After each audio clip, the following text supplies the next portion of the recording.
Here's some helpful tips to keep your lawn looking its best using RYOBI's battery-powered gardening equipment. Tip number 1, starting with the 18-volt 1+ HP lawnmower kit. It's important to change your height of cut going into different seasons. Because we're going into winter, we're going to increase our height of cut. Tip 2, mow in different directions to encourage a thicker, greener lawn. Lawn's edges can really make your lawn stand out. So tip number 3 is for when using your RYOBI 18-volt 1+ 220mm grass edger. When doing your edges, apply pressure towards your concrete. This will allow you to maintain a straight line while doing your edges. Now it's time to tidy up those edges using the 18-volt 1+ line trimmer.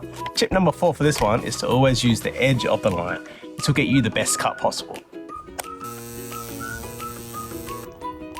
My 5th and final tip, remember to mow and edge your lawn weekly. This will promote a healthy lawn and give you the best result. So maintain your lawn with RYOBI's battery-powered gardening equipment today.